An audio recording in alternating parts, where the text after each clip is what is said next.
ከሱ ጋር ቪዲዮ መስራት እችል ነበረ። ግን ቤተሰብ የሚባል ነገር አለ። ቤተሰቦቼ ማክበር ስላለብኝ ውጤቴን በጉጉት የሚጠብቁ እናትና አባት ስለነበሩኝ ለእናቴም ስል ዩኒቨርሲቲ ሄጃለሁኝ። ሲሄድ ግን ሩታና አብርሽ እንዲሰሩ ነው ፈቅጄላቸው የሄድኩትኝ። አብረን ቁጭ ብለን ሶስታችን በወንበር ዙሪያ አውርተን ምንም ነገር እንደሌለና እኔ ዲላ ዩኒቨርሲቲ ስለሆንኩኝ ከሱ ጋር እየከፈላት እንዲሰሩ ነበረ ተነጋግረን ሄድ ነው። ግን እዛ ከሄድኩኝ በኋላ ማየው ነገር ምንም ደስ አላለኝም። ብዙ ሰዎች ይደውሉልኛል፣ ነፂ ምንድን ነው ይሄ ነገር? ከአብርሽ ጋር ተለያያችሁ እንዴ? ምን ሆናችሁ ነው ይሉኛል። እና እኔም አብርሽ ጋር ደውልለታለሁኝ።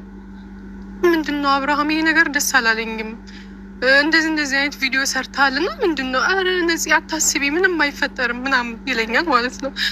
እና በጣም ይሄ ነገር ሲደጋገብብኝ መማር አልቻልኩኝም። እዛ በቃ ታመምኩኝ ማለት ነው። ትቼ የመጣው ትምህርቱን አቋርጬ ትቼ ነው የመጣሁት። እዚህም ከመጣሁ በኋላ ሰላም አላገኘሁኝም። እንደውም ዩቲዩብ ላይ የኔና የእሱ ፎቶ የሆነ ሰዓት እየተዘዋወረ ነበር እና በዛ ምክንያት ብዙ ሰዎች እየደወሉ ጭራሽ የዛቻም ነገር አለ ከቤት እንዳልወጣ ምናምን ሆንኩኝ። እኔ እቤት ተቀምጬ ነው የምውለው። በቃ ዩኒቨርሲቲ ትቼ የመጣሁኝ።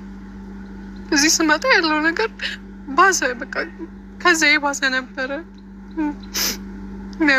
ማለት እንደምናገረው ቀላል አይደለም። ያኔ እኔ ያሳለፍኩት ህይወት በጣም ከባድ ህይወት ነበረ።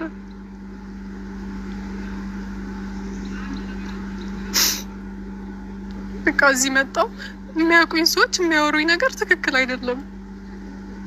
ምንድን ነው ነፂ የምናየው ነገር ምንድን ነው ይሉኛል። ከዚያም አልፎ ደግሞ ዩቲዩብ ላይ ፎቶ ሲዘዋወር ያዩ ሰዎች እንደውም ይመስለኛል አንድ የዱባይ ስልክ ሴት ናት እየደወለች ወደ ዩቲዩብ እንዳትመጪ፣ ስለዚህ ፎቶ መልስ ልትሰጪ ልትመጪ ነው፣ አንቺ ነሽ አውቀሽ። እኔ አላውቅም፣ ፋይሌን የኔ ፕራይቬሲ ፋይል ነው፣ ከየት እንዳመጡት እራሱ አላውቅም። እና ስለዚህ ፎቶ ልትናገሪ ነው እያለች ብዙ ጊዜ ታስፈራራኝ ነበረ። ብዙ የዛቻ መልእክት አለ፣ ይጻፍልኛል ቴክስት ምናምን። በቃ አልቻልኩም። ግራ ሲገባኝ አብርሽ እንደወልኩለት ዩኒቨርሲቲ እያለው ራሱ ከትንሽ ጊዜ ቆይታ በኋላ እሱ ችላ እያለኝ ነው የመጣው። በቃ እኔ ነኝ ብዙ ጊዜ የምደውለው። መጀመሪያ ቪዲዮ ኮል ምናምን እየደዋወልን እናወራለን። ቪዲዮ ኮል ሪከርድ አለኝ። በዛ ሰዓት ማለት ዲስታንስ የርቀት ፍቅር ውስጥ ያላችሁ ሰዎች ትረዱኛላችሁ። ሁሉም ነገር ሪከርድ እያደረኩኝ ደጋግሜ ነበረ ማየው እና እንደዛ አይነት ፋይሎች አሉኝ።